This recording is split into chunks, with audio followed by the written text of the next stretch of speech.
Hello and a very warm welcome. My name's David Roth from WPP, and it's an absolute pleasure and delight to have you watching this broadcast live from the World Retail Congress 2019 here in Amsterdam. This is the place where the world's retail leaders come to discuss the issues that are impacting retail today. And boy, are there a lot of issues that are impacting retail. And we've been catching up with a number of them during the course of the first day of this Congress in order to understand what some of those issues are and to discuss some of the solutions. I hope you'll enjoy this hour's worth of broadcasting live from the World Retail Congress 2019.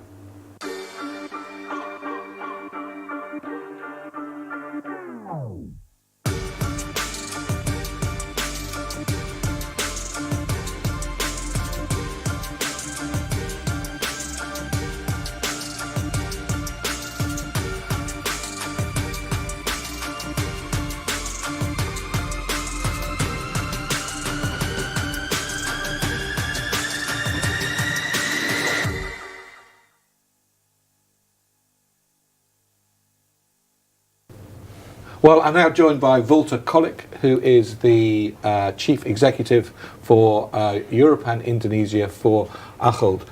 Walter, thank you very much indeed for joining us. How do you delight the customer in today's crazy retail environment? Yes, well, thankfully, not only me, but everybody who works at Ahold is doing that every day. So that's the good thing. We do that already for centuries.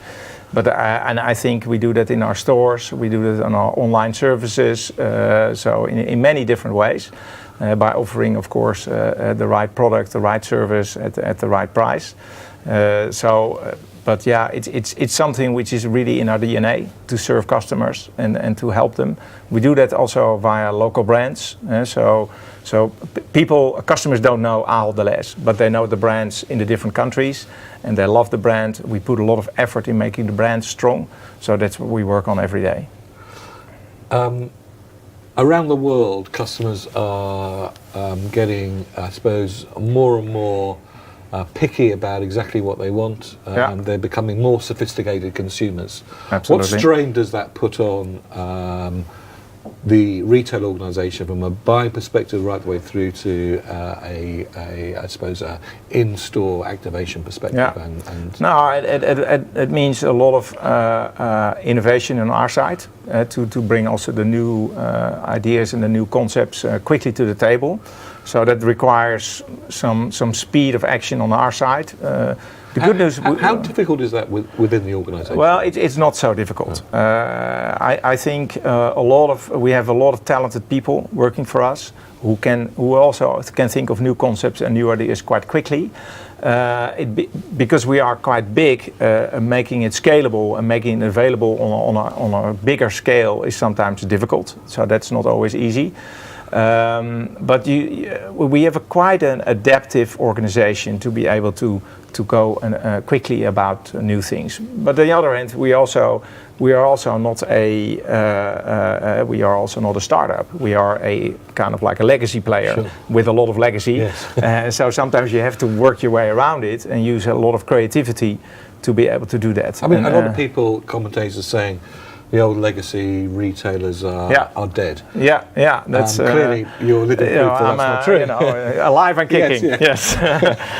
We do know. But what advantages? I mean, there must be a whole series of advantages that legacy players have. Absolutely, and I'm also a very strong believer in focus on your strength, and of course, and try to fix the other things. So we have a lot of buying power. We have a lot of customers who already shop at us, where we can try new things. So we have a lot of trust in our brands, who are for many years very old and still are highly ranked. But we just need to keep on fighting to keep that trust going. So that is the good thing. I mean, we can, for instance, we have in the Netherlands here 1,000 stores. If we want to try something new, we use a couple of stores, we see what works, and then we either scale up or scale.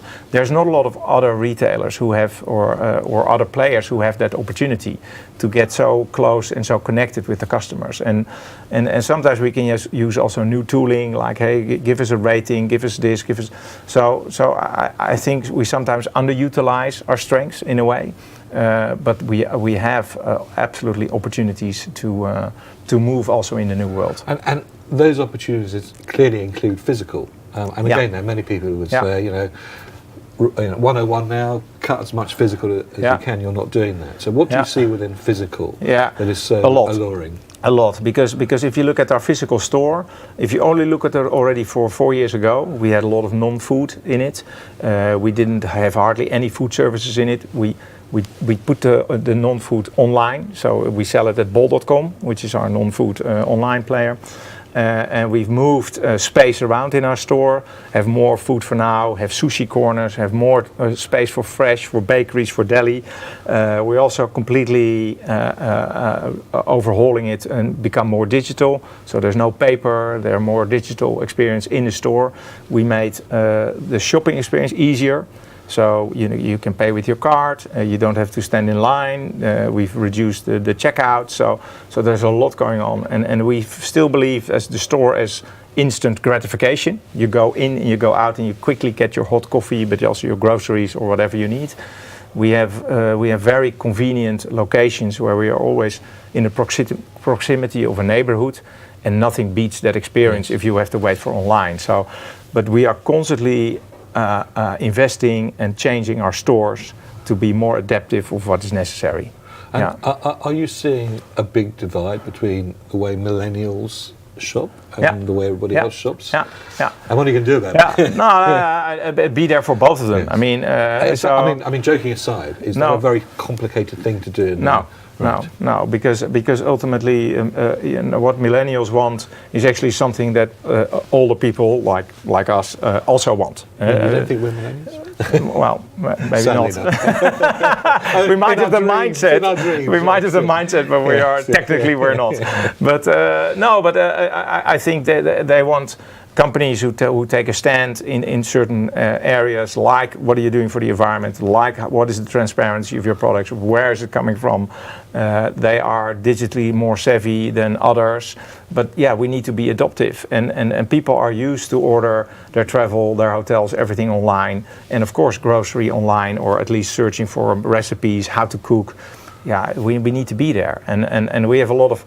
We are actually in the Netherlands the biggest employer of millennials. So we have them, because we also said how do we deal with the millennials? I said, well, let's ask our people in this who work with us, because they can also design things that are fit for millennials. So and are they listened to within the organisation? Well, they probably say no. I think yes, but because you never listen enough. But I think we want to be there for everybody. So it's not only a millennial company. We also have a lot of elderly people who like to go to the store, who like to be serviced.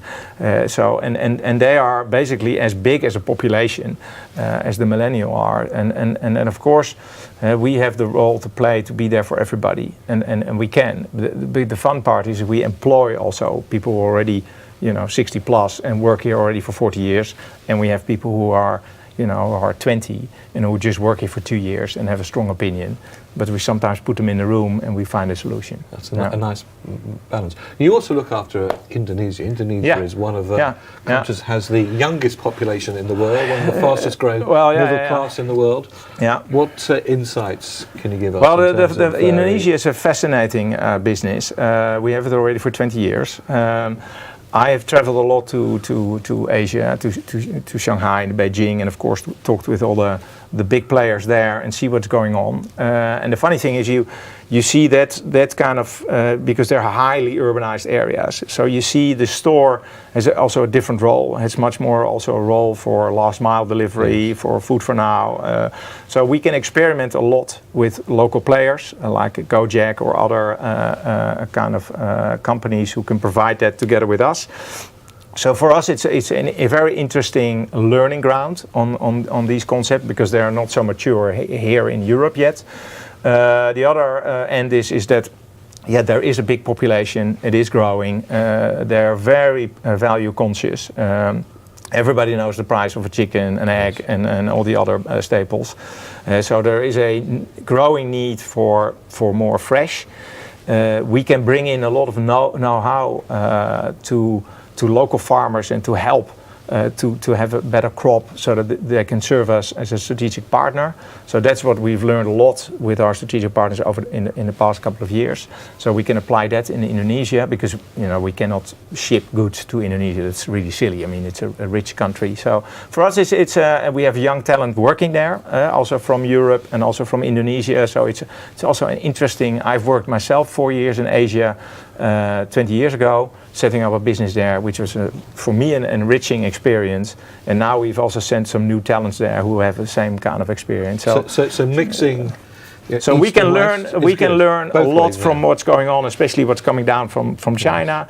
We can learn from that. We can also give our talent also an opportunity to work there, create also new talents in the area, because to have a position there as an international player is also for the Indonesian government, because we treat workers in a different way than their locals do.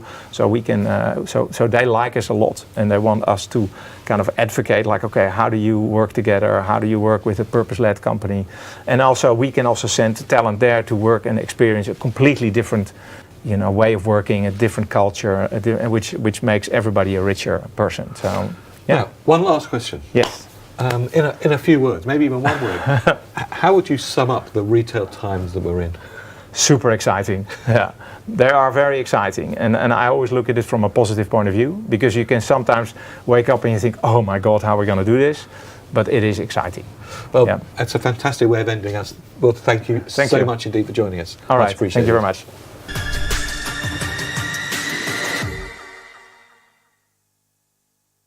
Well, last night at the World Retail Congress, we officially launched the BrandZ Top 75 Most Valuable Global Retail Brands.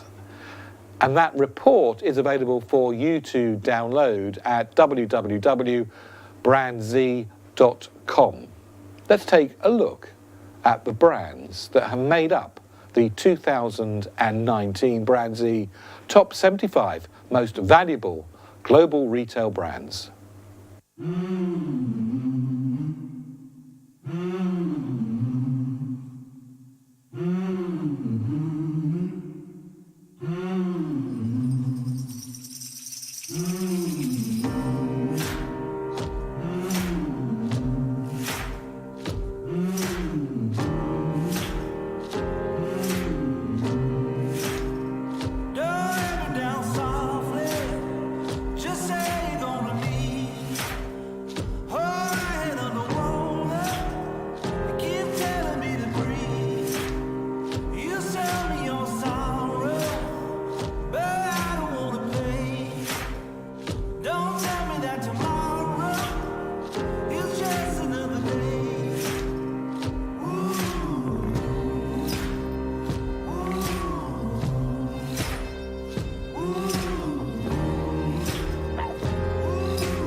Well, Jose Blanco, the Vice President for Asian Markets for Guests, has just joined us. Jose, we've just done a panel together at the World Retail Congress here in Amsterdam. Thank you very much indeed for participating in that. My pleasure.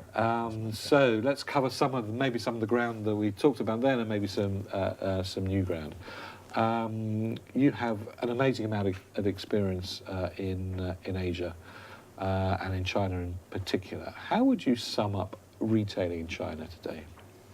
Well, it's a learning process. It's a kind Still? of it's a never-ending game. And you know, for us who come from outside, you have to learn about everything, no? About the culture, about organization, behavior inside China, about competition, about what the customer is expecting. You keep learning and learning. I think it's a kind of, if you are engaged with what you are doing, then it's a good game to be there. One of the things we discussed at length on the panel was this whole notion of China speed. I mean, maybe 20 times, 15 times, I don't know, faster than anywhere else. What challenges does that give you, both from a keeping up with the consumer and also, you know, running a business and making that business profitable? Yeah, it's a kind of, you have to keep working and working and working. The big difference with any other market is stores never close. No matter offline, online, it's 7 days per week, always open. And this same behavior happens with everything in the business. So first it's about, okay, how hard working you and your organization can be in order to deal with speed. Because as soon as you take a rest or as soon as you stop for a break, you are out. You will be out of the business. No?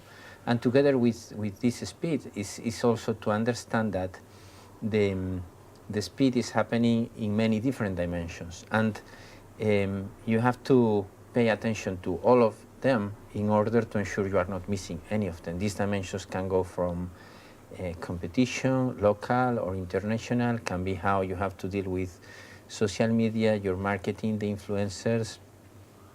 5 years ago, they were saying we are lack of shopping malls. Now they are saying oversupply of shopping malls. Yeah. So everything happens really very, very fast. No? So you have to be there and at the speed, but also you have to ensure that everything you do, it makes sense. Because if you are doing too many things because of the speed, and then you realize they are not the proper one, it's also something that can impact you and your business. Now, Chinese competitors, not just international brands, are fierce in China. How do you continue to differentiate your offer from a local Chinese competitor? That's we look at it from two different sides. One side is like if you go to your stores, you remove the logo from the entrance, you look inside, and you see, is the customer going to recognize you or not? If you are able to answer this question, that's good. You should. So in order to ensure the customer is answering this question, you have to do a lot of, you have to be very consistent in your communication. You have to do a lot of communication and be very consistent in every different channel. No, and for sure in your stores, no matter offline stores or online stores. This communication and this consistency in the communication has to be about who you are, what is your DNA as an international brand, and what kind of things you are offering that they don't have. From the other side, it's very important in order to compete with the local market, with the local brands, to ensure they are looking at you as someone executing the brand locally, with a local team. The closer you are with them through your local team, from the store associates to the whoever is working in the head office, the closer you will be with them. If you have both things, then it's going to work. Now, you are expanding fast in China. A lot of people are saying around the world that the thing that you don't want anymore is physical stores. You have a lot of physical stores in China. What's your view on physical versus virtual? We have seen that no matter how big or how important is Alibaba, Tencent, Jingdong, physical stores, offline stores is still 80% of the market, and it's not going to be less. And in fact, you can see with all this omni-channel new retail, what they are doing is just moving from online to offline and trying to catch the sales from offline, because they realize that's very close to the limit. I mean, of actually, online. we're seeing a flattening off of growth of e-commerce in China. Because there is no more customer base. They have the whole customer base already. So offline is a must. And it's not only because it's 80% of the market, but because this is where the customer is going to see you. They are going to see you online, they are going to see you offline. It's a customer, China is a culture driven by experience. You have to interact with them. Maybe not as you were interacting before, just through product, but now it has to be through product, content. But this content has to be both online and offline. Content is becoming more and more important to feed the social media beast in China. What's your approach to creating content? Are you creating it specifically for the China market, or are you using content that's generated globally? We have both. We have all contents coming from global to ensure the brand consistency is there, and we are taking all of them and in parallel developing specific content both for e-commerce channels and social media channels. And of course, the influencers we are using are local influencers that can connect directly with the Chinese customer. Now, local influencers, probably a China phenomenon at the moment, but I'd imagine it's going to go global. How do you choose the influencer in a sense, or do they choose themselves by virtue of their power? The reality is about money. They are becoming more and more expensive. So some of them, maybe you want to choose them, you cannot afford, because at the end you have to manage a budget. No? But once you are in your, let's say, whatever you can afford, it's a conversation. I mean, you have to find the one who is connecting with your customer profile, the one who is representing your brand DNA, and of course, in our case, it's a brand who has been always looking for who is going to be the next supermodel, the next big influencer, trying to find this segment of influencers in China. The key is like you talk through them more than through yourself. No, the brand is introduced to the customer through these influencers. You've spent a lot of time in China. You also worked with Zara for a number of years. Is the concept, I suppose, which Zara pretty much created, of fast fashion, has that had its day? The thing, from my point of view, is like Zara has done an amazing job telling the customer how they have to behave in their stores. So it's just about operations, and Zara has a very well-organized supply chain in which everything comes to the store by magic. So customer is there, product is there, you just run the business. No? While when you are outside of that, you have to rethink what is your approach with the customer, how you are going to develop the customer journey. And that's key. It's about product, it's about customer, and it's about the operations of the store. So we take these three vectors and try to organize in order to ensure, again, it's completely consistent with the message of the company. But it's much more complicated from the point of view that there is not only one vector and the other two are coming directly. Kind of magic. It's the three of them you have to handle together. And finally, how would you characterize the time that we're in China, in retail at the moment, if you had to sum it up in a few words? Innovation, engagement, proud of themselves, omni-channel, I think that's some of the key concepts that are happening now. Well, that's sort of balls to have in the air all at once. Jose Blanco, the VP for Asia Markets, for guests, thank you very much indeed for joining me here. And thank you also for being a fantastic panellist to the panel I chaired a little bit earlier today. Thank you very much indeed. My pleasure. Thank you.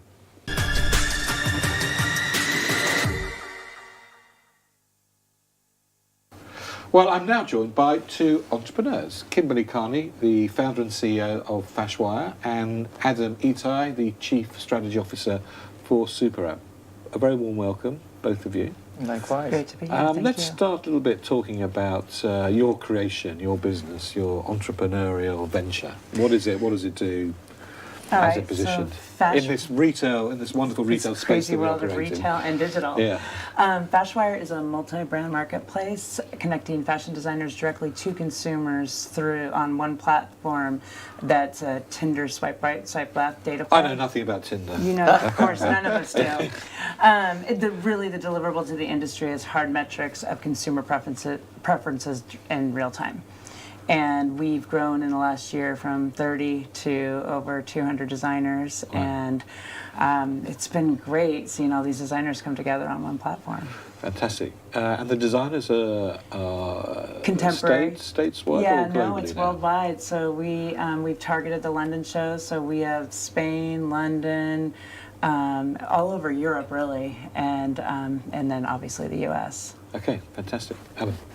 Yeah, so SuperApp is a mobile-centric personalized shopping and marketing platform for retailers. So basically our solution, we white label it for retailers, global retailers from different sectors, whether it's health and beauty, groceries,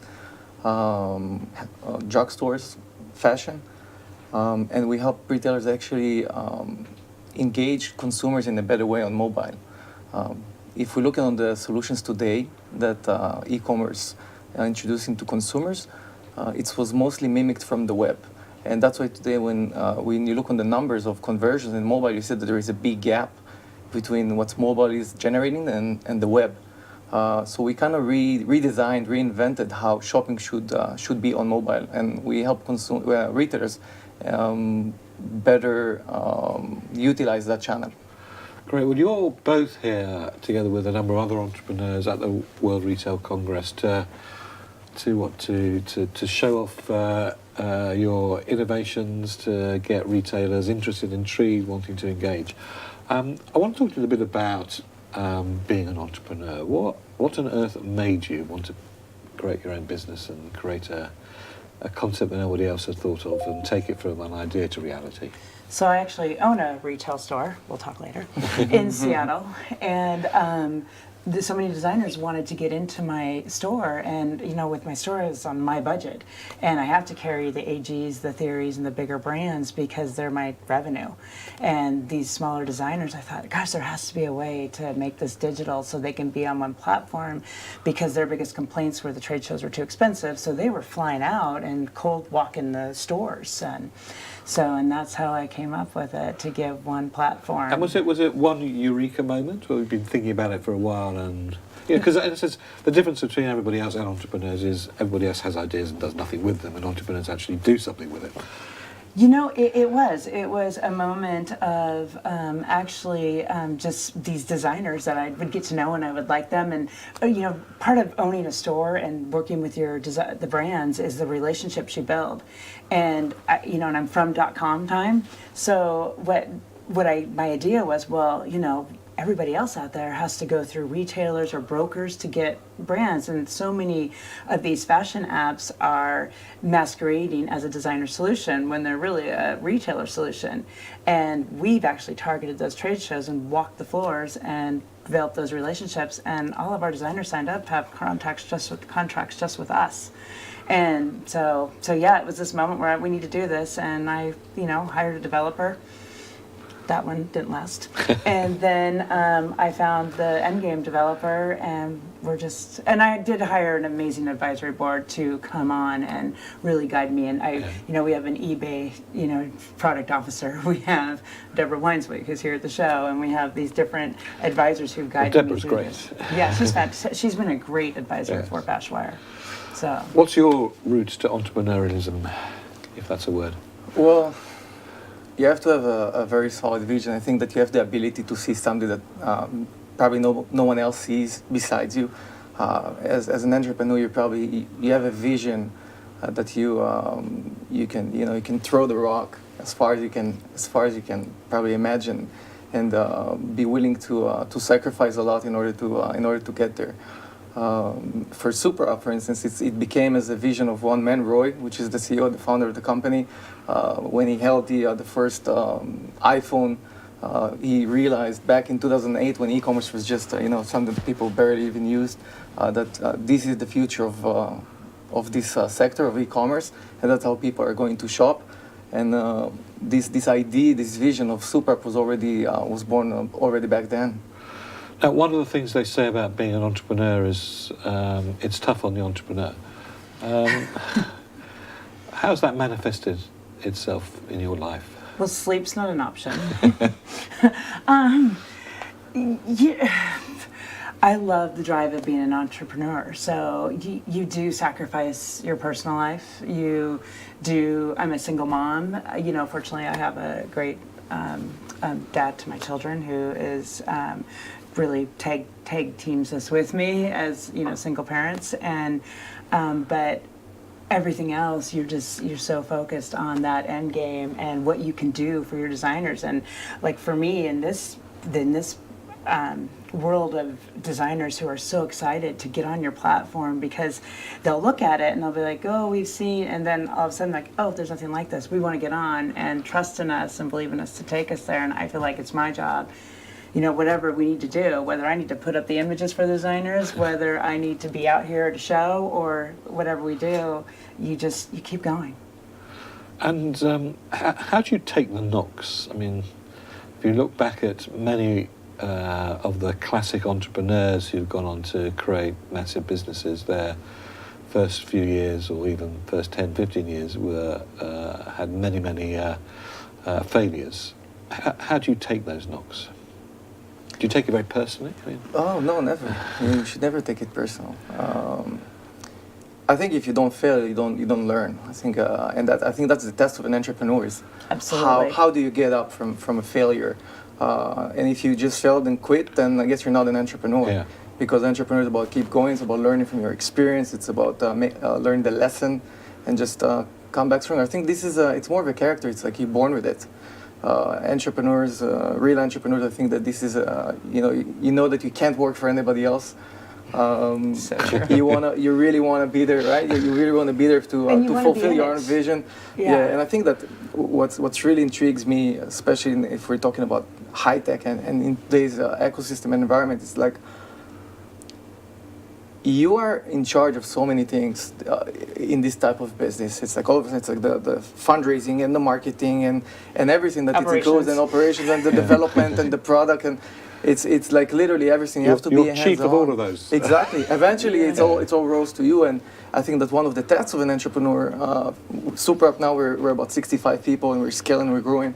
And I just had this conversation with Troy, the founder. Is how do you maintain your vision in a way that it still has your spirit? How your product still has your spirit, and how you onboard people that can tag along with your dream, with your vision, and then you can explain them what it is that your vision, your view, without them to see that in a way that it can reflect what it is that you want it to be, if it makes sense. Absolutely, and I think you just keep trusting your instincts. It's like you're going to fall down, you're going to make mistakes, but it's how you turn those mistakes around into opportunities to learn and do it differently. Or what I've found is there's always something that's coming your way that you don't see. Mm-hmm. That's I think the best. So you're here. There are a lot of established retailers who are wandering the corridors of the World Retail Congress. Hopefully, will come and talk to you. What are the challenges that you face as a young entrepreneurial business working with some of these big established retail companies and brands? Where should I start? Well, and I am a retailer in my other job, and so it's interesting. Yeah, I'll let you go first. Yeah, well, I think it also depends on the type of retailers that you're working with. For us, we work with some tier 1 retailers that the demands are there. I think you have to be absolutely confident that you can deliver in that quality, that you're, the solution that you provide, whatever it is that you said that you're providing, you have to be 100% sure that you can deliver, and you are being tested for that. So if you're a young company from anywhere in the world, it can be Israel or anywhere, a retailer would really want to know that this is something solid. In our case, we're talking about changing their interface. So this is their face for their consumers. It's a big deal. It's not something that you would throw at the back, and then if it doesn't work, they can change it again. This is really that's what we call the new face of mobile shopping. So you're not going to change face every day, exactly. Right? And the opposite of them, we actually have an opportunity for retailers to go in and see with the percentage, because we have instant percentage results that pop up that shows what's resonating with the consumer. So we have an opportunity for retailers to come in and almost taking over for that trade show, which are slowly dying. Having been a retailer for 15 years, I go to the shows now, and I mean, people like me can walk up and sign up a designer for a digital platform and not buy clothes. And I think for us, retailers have an opportunity to go in and look at our collections and be like, the designers' collections go, oh, 70% like this, 40% like this. So I think our data, and data I think for you is probably just as strong as it is for me. Yeah, I think it's probably the most valuable thing today. It's how you can collect data, but just in the right amount, and also with this in the limitations of what it is that is you sure, can. But also, you can cannot do. it's about how you convert that data to something that's useful, insightful, meaningful, and you can take an action to, as opposed to a random collection of data stuff. Yeah, and it's real time for us. It's real time consumer preferences. So it's like that data is there. Also, our designers are now putting up stuff that's coming out 6 months from now to put for those retailers. And maybe also how you take that data and make something more of it. How can you generate new insights that can be leveraged not only by the retailer but the entire ecosystem, the brands themselves. In your case, the designers. In our case, the CPGs or any brands that sells through the retailers. How can you actually create new insights that can help them do better, better know their customers, better create their products in a better way. And to help increase that full price sell-through, and get away from all these high markdowns. So finally, how would you sum up the life of an entrepreneur in a couple of words? Your life. Crazy. It's crazy. It's wonderful. It's dysfunctional. But it's beautiful. It's at the end of the day, you get pride in the fact that you've created something that is meaningful and that can benefit not only, in our case, designers and retailers, but also our consumers. Exciting, literally exciting. I think the excitement and the way you can actually learn things every day and actually be responsible for your own destiny. I think this is the most exciting thing. Great. Well, maybe we should pop round to see you film it. Maybe we'll put both your innovations in our programme for tomorrow. But in the meantime, Adam, Kimberly, thank you very much indeed for joining us. It's been a pleasure. Thanks for having us. Pleasure having you. Thank you.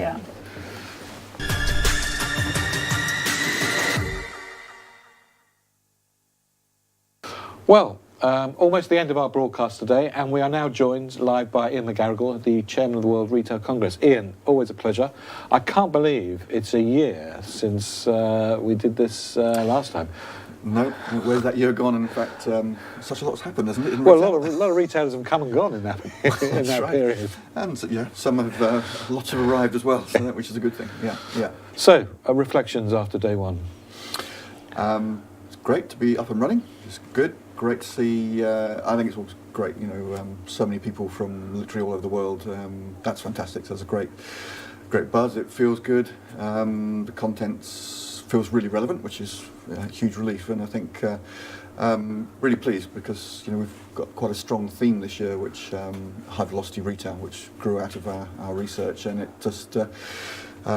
The opening sessions where we presented the research from OC&C on what is high velocity retail, what do you need to win in this high velocity retail world, has been very well received, and it's been picked up already. People are using that language and they're talking about it, referring back to what does high velocity retail mean, and of course in that we included a lot of data from WPP and Kantar BrandZ. Yeah, and that was terrific because I think that's come up time and time again. It's talk about the strength and importance of brand within that. What does the brand mean? And people that succeed really focusing around the customer. And I think all those elements are absolutely joined together. So the BrandZ data and input has been really critical to the power and strength, I think, of the High Velocity Retail Report.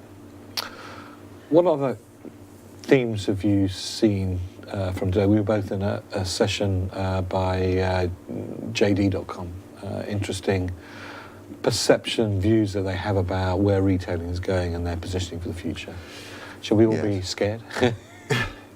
Yeah, I mean, it's again referring back to the High Velocity Retail Report. Those discussions, there was certainly a model that, without the involvement of humans, so to speak, it's all about algorithms and robots. And I think JD are an exponent of that. But I think the Chief Strategy Officer at the JD session was definitely talking about the online to offline, and actually it was a nice reminder that there's a huge amount of retail in China done through stores. That's something that's often overlooked. I mean, he made the point, which I think we forget at our peril, that although China is the largest e-commerce market in the world and the growth rate of e-commerce is big, the growth rate is slowing down, and 80% of transactions are done physically. Well, that's right, and I think the story of China certainly has reflected at the Congress the last 2 or 3 years. You would think it's all about Alibaba, Tmall, JD, WeChat, all those online channels, and that was an interesting,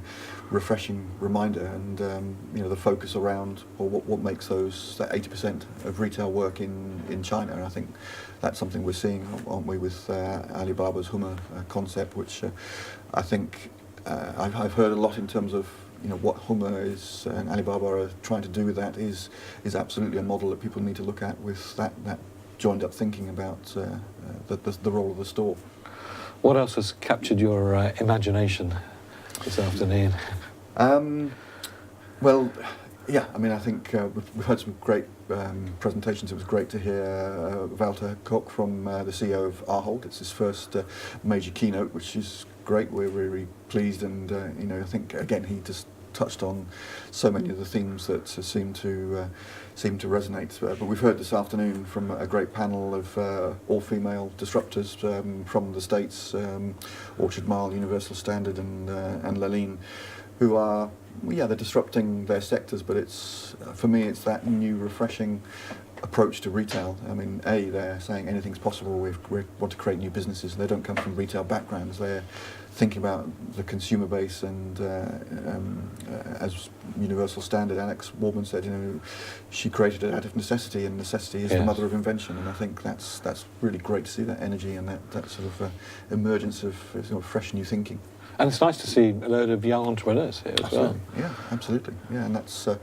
I do feel that this year, actually. I mean, it's something you want to always reflect the industry you're in, and the industry today looks and feels very different from when we launched in 2007. And I think the feel and the energy of just day one, and the people I know are here, and people that have spoken as well as in the audience, it does feel like this is a really true reflection of where retail is today. Well, almost at the end of day one. Busy evening for you, or can you relax? We've got a special dinner for our VIPs and speakers, of course we have. And I know there's some other events going on this evening. Hopefully not too much celebrations, because we've got a very busy day tomorrow. Well, we look forward to speaking to you again tomorrow. Ian McGarrigle, Chairman of Retail Congress, thanks very much indeed for joining us. And that is the end of today's live broadcast from the World Retail Congress 2019 here in Amsterdam. It's been an absolute pleasure. Thank you very much indeed for watching. Please join us again tomorrow as we look at the events that happen, speak to some of the key retailers and speakers in tomorrow's programme, as we further investigate the key issues that are impacting retailing right across the world. My name's David Roth from WPP. It's been a pleasure to have you watching. Thank you very much indeed. Have a great rest of the day.